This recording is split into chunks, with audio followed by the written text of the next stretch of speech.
students of San Francisco Public Schools. San Francisco Public Schools is actually the highest, they provide the most meals out of any program in the entire city of San Francisco. They have 33,000 eligible students to eat a meal every day. They wanted to figure out why kids weren't eating the food that was made available to them in public schools.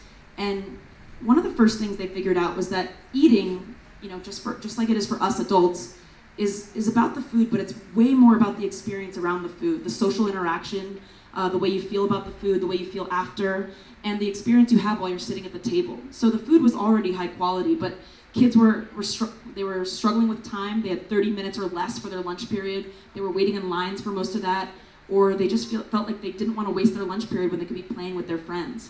So what the team did was scaled a solution. Again, this is 33,000 students they were designing for.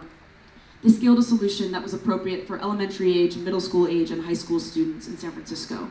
So for elementary school students, they decided that they would put meals at round tables and the students would learn to serve each other, because this was something that they wanted young kids to be able to pick up as a value. And they would serve the lunch on carts so that these young kids didn't have to spend their lunch period waiting in line and getting impatient and then just leaving.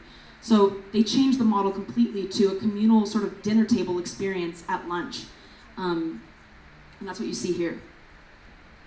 For the middle school students are kind of preteens in the United States, and they're craving freedom and they want to be independent and they just want nothing to do with adults. So they gave them this grab and go option.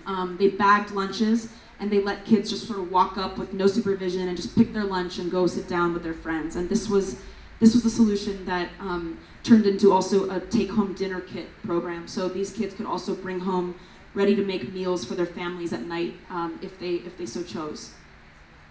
And finally, the high school students, digital natives that they are, got to order their lunch, and they were given a budget for the week. So they were given $10 for the week, and they got to allocate that money however they wanted. So they were also teaching budgeting along with meal planning.